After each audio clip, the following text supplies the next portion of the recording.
സ്മൃതി, ഇന്ദിരയെ ഭാരത മാതാവ് എന്ന് BJP ഒരിക്കലും വിശേഷിപ്പിച്ചിട്ടില്ല, ജനസംഘം ഒരിക്കലും വിശേഷിപ്പിച്ചിട്ടില്ല.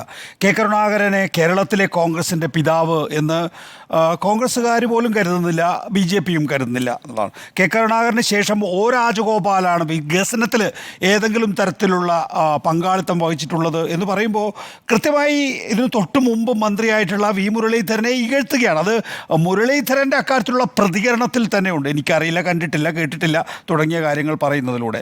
ചരിത്രപരമായി ജനസംഘത്തിൻ്റെയും BJPയുടെയും ഇന്ദിരാഗാന്ധിയെ സംബന്ധിച്ചിട്ടുള്ള നിലപാട് നേരത്തെ പറഞ്ഞതുപോലെ അല്ല. നോക്കൂ, ഇന്ദിരാഗാന്ധിയെ ദുർഗാദേവി എന്ന് AB വാജ്പേയി വിശേഷിപ്പിച്ചിട്ടില്ല. ശ്യാമനന്ദൻ മിശ്ര എന്ന ഓർഗനൈസേഷൻ കോൺഗ്രസിൻ്റെ നേതാവാണ് ലോക്സഭയിൽ ദുർഗാദേവി എന്ന് വിശേഷിപ്പിച്ചിട്ടുള്ളത്. ഞാൻ ഡൽഹിയിൽ പ്രവർത്തിക്കുന്ന കാലഘട്ടത്തിൽ, അതായത് AB വാജ്പേയി പ്രധാനമന്ത്രിയായിരുന്ന വന്ന സമയത്ത് കോൺഗ്രസ് അങ്ങനെ ഒരു കാര്യം പറഞ്ഞിരുന്നു. ദുർഗാദേവി എന്ന് ഇന്ദിരാഗാന്ധിയെ വിശേഷിപ്പിച്ച ആളാണ് ഇപ്പോഴത്തെ പ്രധാനമന്ത്രി എന്ന്, മാതൃക എന്ന്. പക്ഷേ അങ്ങനെ ഉണ്ടായിട്ടില്ല എന്നും BJP ആ കാലഘട്ടത്തിൽ കോൺഗ്രസിനെ വെല്ലുവിളിക്കുകയും ചെയ്തിട്ടുണ്ട്.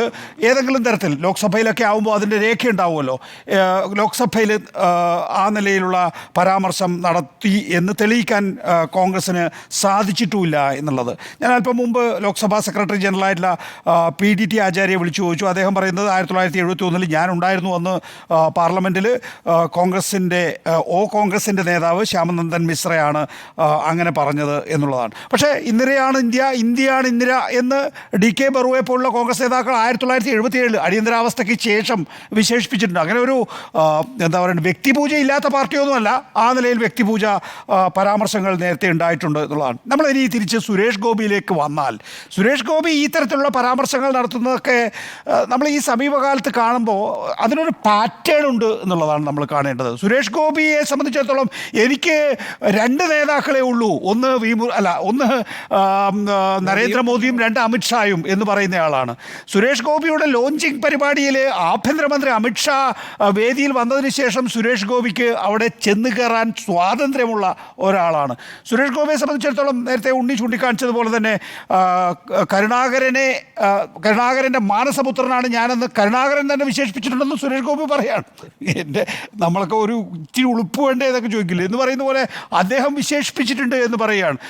കഴിഞ്ഞ ദിവസം ശാരദ ടീച്ചറെ കാണാൻ പോയിട്ട് പറയുകയാണ്, ശാരദ ടീച്ചർ തന്നെ പറയുകയാണ്, സുരേഷ് ഗോപി കരുണാകരനെ അച്ഛ എന്നാണ് വിളിച്ചിരുന്നത്, ശാരദ ടീച്ചറെ അമ്മ എന്നാണ്, നായനാരെ അച്ഛ എന്നാണ് വിളിച്ചിരുന്നത്, പിന്നെ ശാരദ ടീച്ചറെ അമ്മ എന്നാണ് വിളിച്ചിരുന്നത്. എന്നാൽ വേറൊരു ഒരു ഏരിയയിലാണ് സുരേഷ് ഗോപി ആ പൊളിറ്റിക്സ് കൈകാര്യം ചെയ്തുകൊണ്ടിരിക്കുന്നത് എന്നുള്ളതാണ് പ്രധാനപ്പെട്ട കാര്യം. അതോടൊപ്പമാണ് ഇന്ദിരാഗാന്ധിയെക്കുറിച്ചും കെ കരുണാകരനെ കുറിച്ചുമുള്ള ഈ പരാമർശങ്ങൾ എന്നുള്ളത്. നോക്കൂ, നമ്മൾ കാണേണ്ട കാര്യം എന്ന് പറഞ്ഞാൽ കെ കരുണാകരൻ്റെ മകളെ, AK ആൻ്റണിയുടെ മകനെ ഈ പാർട്ടിയിലേക്ക് കൊണ്ടുവന്നിട്ടുള്ളവരാണ് BJPക്കാർ.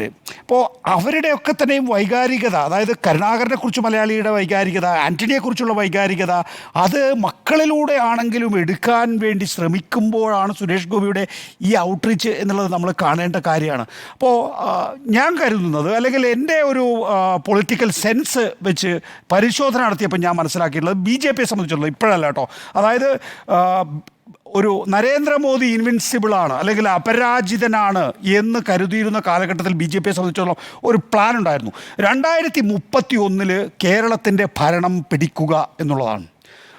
പുതിയ സാഹചര്യത്തിൽ ഇപ്പോൾ നരേന്ദ്രമോദി 240 ഒതുങ്ങുന്നു, BJP 240 ഒതുങ്ങുന്നു. അപ്പോൾ ദേശീയ തലത്തിൽ ഇനി ഒരുപാട് കാര്യങ്ങളിൽ BJPയെ സംബന്ധിച്ചോളം ശ്രദ്ധ കേന്ദ്രീകരിക്കേണ്ടി വരും. കേരളത്തിന് ഈ പറയുന്ന രീതിയിൽ ഒരു പ്രത്യേക അജണ്ട നടപ്പിലാക്കാനുള്ള ഒരു നേരത്തെ പോലുള്ളൊരു കംഫർട്ട് സോൺ ഇപ്പോൾ BJPയുടെ ദേശീയ നേതൃത്വത്തിനുണ്ടോ എന്ന് ചോദിച്ചാൽ ഇല്ല. പക്ഷേ നേരത്തെ BJPയുടെ പ്ലാൻ എന്ന് പറയുന്നത് 2031. നോക്കൂ, നമ്മൾ കഴിഞ്ഞ ദിവസത്തെ ചർച്ചയിൽ ഞാൻ പറഞ്ഞ് പൂർത്തിയാക്കാതെ പോയിട്ടുള്ളൊരു പോയിൻ്റുമാണത്. അതായത് 20% വോട്ടും 1 സീറ്റും എന്നുള്ള നിലയിലാണ് BJP ഇപ്പം നിൽക്കുന്നതെങ്കിൽ തന്നെയും ഒന്നുകൂടി ആഞ്ഞു പിടിച്ചിരുന്നു എങ്കിൽ 2024 ലോക്സഭാ തെരഞ്ഞെടുപ്പിൽ 4 സീറ്റുകളിലേക്ക് വരെ BJPക്ക് എത്താൻ കഴിയുമായിരുന്നു. ഇന്നലെ നമ്മൾ ചർച്ച ചെയ്ത വിഷയത്തിൻ്റെ ബാക്കി എനിക്ക് ഇന്നലെ പറയാൻ പറ്റിയില്ല, ഇനി ഞാൻ പറയാം. അതായത് LDF സർക്കാരിനെ സംബന്ധിച്ചിടത്തോളം, CPMനെ സംബന്ധിച്ചിടത്തോളം തിരുത്താൻ ചില പ്രയോറിറ്റീസിലുള്ള വ്യത്യാസം മാത്രമേ ഉള്ളൂ. ഇനിയിപ്പോൾ അധികാരത്തിൽ നിന്ന് ഇനിയിപ്പോൾ പ്രതിപക്ഷത്തിരുന്നാൽ തന്നെ ഒരു കുഴപ്പമില്ല, 2 തവണ അധികാരത്തിലിരുന്ന് 1 തവണ പ്രതിപക്ഷത്തേക്ക് പോകുന്നതിന് കൊണ്ടൊന്നും യാതൊരു ബുദ്ധിമുട്ടും കേരളത്തിലെ ഇടതുപക്ഷത്തെ സംബന്ധിച്ചിടത്തോളം ഉണ്ടാകില്ല. പക്ഷേ ഇവിടെ ചെറുക്കപ്പെടേണ്ടത്, നമ്മൾ ഇടതുപക്ഷത്തിൻ്റെ ഐഡിയോളജി വെച്ച് പരിശോധിക്കുമ്പോൾ പ്രതിരോധിക്കേണ്ടത് ബി ജെ പിയുടെ ഈ വളർച്ചയാണ്. എവിടെ നിന്നൊക്കെയാണ് ബി ജെ പി വോട്ടുകൾ സമാഹരിക്കുന്നത്, എന്തൊക്കെ തന്ത്രങ്ങളിലൂടെയാണ് ബി ജെ പി വോട്ടുകൾ സമാഹരിക്കുന്നത് എന്ന് കണ്ടെത്തി അത് ബ്ലോക്ക് ചെയ്തിട്ടില്ല എങ്കിൽ കാലക്രമേണ ഒരുപക്ഷേ എൽ ഡി എഫിനെ സംബന്ധിച്ചിടത്തോളം ആയിക്കോട്ടെ, ചിലപ്പോൾ യു ഡി എഫിനെ സംബന്ധിച്ചിടത്തോളവും ആകാം. കാരണം ഇപ്പോൾ ഭരണത്തിലിരിക്കുന്നത് എൽ ഡി എഫ് ആയതുകൊണ്ടാണ് എൽ ഡി എഫിൽ നിന്നുള്ള വോട്ട് ചോർച്ചയെ നമ്മൾ വളരെ ഗൗരവതരമായി കാണുന്നത്.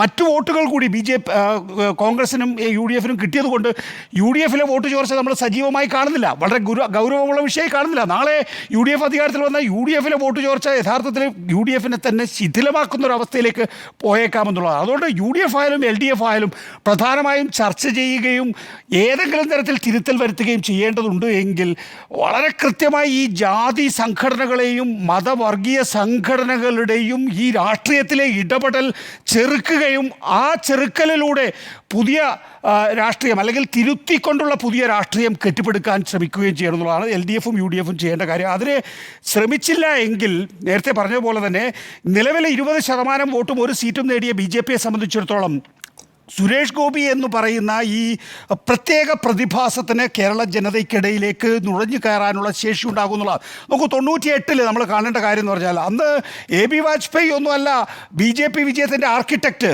L K അദ്വാനിയാണ്. ആ എൽ കെ അദ്വാനി ആയിരുന്നില്ല പക്ഷേ 98 പ്രധാനമന്ത്രിയായിട്ടുള്ളത്. ഗോവിന്ദാചാര്യ പറഞ്ഞ പോലെ എ ബി വാജ്പേയി ഒരു മുഖോട്ടയായിരുന്നു. എന്ന് വെച്ചാൽ കൂടുതൽ ഘടകകക്ഷികളെ ബി ജെ പി പാളയത്തിലേക്ക് എത്തിക്കാൻ കഴിയുന്ന മുഖം മൂടി മാത്രമായിരുന്നു യഥാർത്ഥത്തിൽ എ ബി വാജ്പേയി. ഇപ്പോൾ തത്വശാസ്ത്രമായി പ്രത്യയശാസ്ത്രപരമായി ബി ജെ പിയുടെ നയങ്ങൾ അതേപോലെ മുന്നോട്ട് കൊണ്ടുപോകുന്ന ആളൊന്നും ആയിരിക്കില്ല സുരേഷ് ഗോപി. പക്ഷേ അവിടെ ഒരു മുഖോട്ടയാക്കി സുരേഷ് ഗോപിയെ വെച്ചിട്ടുണ്ടോ? സുരേഷ് ഗോപിയുടെ ഈ രഞ്ജി പണിക്കരുടെ സ്ക്രിപ്റ്റിൽ സ്വന്തം സ്വഭാവ സവിശേഷതകൾ വരെ മാറ്റിയിട്ടുള്ള ആളാണ് സുരേഷ് ഗോപി. നോക്കൂ, ഇപ്പോൾ സുരേഷ് ഗോപി തന്നെ ഈ സ്വന്തം സ്ക്രിപ്റ്റിൽ ബി ജെ പിയുടെ കേരളത്തിലെ സ്വഭാവ സവിശേഷതകൾ മാറ്റി കേരളത്തിന് അഡാപ്റ്റബിൾ ആയിട്ടുള്ളൊരു രാഷ്ട്രീയം സന്നിവേശിപ്പിക്കുന്നുണ്ടോ എന്നുള്ളതാണ് ഈ കാര്യത്തിലെ ഏറ്റവും പ്രധാനപ്പെട്ട കാര്യം. അങ്ങനെയാണ് എങ്കിൽ ഇതാ നോക്കൂ, ഇന്നിപ്പോൾ ലൂർദ് മാതാവിൽ പോയി നമ്മൾ നേരത്തെ കണ്ടതാണ്, ലൂർദ് മാതാവിന് സ്വർണ്ണക്കിരീടം വെച്ചു. സ്വർണ്ണക്കിരീടം വെച്ചപ്പോൾ രാഷ്ട്രീയ എതിരാളികൾ പറഞ്ഞു അത് ചെമ്പാണ്, സ്വർണ്ണമല്ല എന്ന് പറയുകയാണ്. പക്ഷേ ആ ചെമ്പ് കിരീടം പോലും സുരേഷ് ഗോപി വളരെ സമർത്ഥമായി തൻ്റെ രാഷ്ട്രീയ വിജയത്തിന് വേണ്ടി ഉപയോഗിച്ചു. അയ്യോ എനിക്ക് അത്രേ പണമുള്ളൂ, ഞാൻ ജയിച്ചു വന്നാൽ വീണ്ടും ഒരു സ്വർണ്ണ കിരീടം തന്നെ സമ്മാനിക്കും, ഇതിപ്പോൾ സ്വർണ്ണ എന്താ സമർപ്പിച്ചിട്ട് നന്ദിയിൽ പാടുന്നു ദൈവമേ എന്ന പാട്ട്, അത് കഴിഞ്ഞതിന് ശേഷം കൃത്യമായ കുരിശുവര. ഇതാണ് ബി ജെ പിയുടെ ഒരു ഫോർമുല എന്ന് പറഞ്ഞു. ഗോവയിൽ എന്താണോ പരീക്ഷിച്ച് വിജയിച്ചിട്ടുള്ളത്, ഹിന്ദു വോട്ടുകൾ ഒപ്പം തന്നെ ക്രിസ്ത്യൻ വോട്ടുകൾ കൂടി ഒപ്പം ചേർക്കുക എന്നുള്ളത്, ക്രിസ്ത്യൻ വോട്ടുകൾ വെട്ടിയിൽ വീഴുമെന്ന് ബി ജെ പി ഉറപ്പാക്കി കഴിഞ്ഞു. അതിൻ്റെ നന്ദി സൂചകമായിട്ടാണ് ജോർജ് കുര്യൻ മന്ത്രിയായിരിക്കുന്നത്. ഇനി അത് നേരത്തെയും മന്ത്രിമാരുണ്ട്, പി സി തോമസ് ആയാലും അതുപോലെ തന്നെ അൽഫോൺസ് ആയാലും ഒക്കെ തന്നെയും മന്ത്രിമാരായിട്ടുണ്ട്. പക്ഷേ നോക്കൂ, അവിടെ ഒരിടത്ത് പി സി തോമസിൽ അൽഫോൺസിൽ പരാജയപ്പെട്ടു. വേണ്ട, അടുത്ത പരീക്ഷണം വരികയാണ്, വീണ്ടും ജോർജ് കുര്യനിലേക്ക് വരികയാണ്. ഇതൊന്നും നമ്മൾ ലാഘവത്തോടു കൂടി കാണരുത്. ഇതൊക്കെ രാഷ്ട്രീയ അജണ്ടയാണ്. സുരേഷ് ഗോപിയുടെ വിഡ്ഢിത്തം എന്നുള്ള നിലയിലേക്ക് അതിനെ കാണരുത്. ഈ വിഡ്ഢിത്തത്തെയൊക്കെ ചിലപ്പോൾ ബി ജെ പിയിൽ തന്നെ ചിലപ്പോൾ എതിർപ്പുകൾ ഉണ്ടായേക്കാം, അല്ലെങ്കിൽ എന്താ പറയുക മുറുമുറുപ്പുണ്ടായേക്കാം.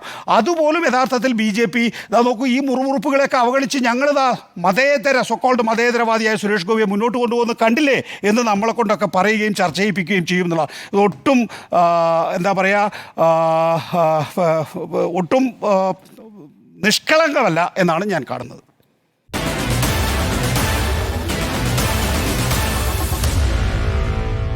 Meet the editors.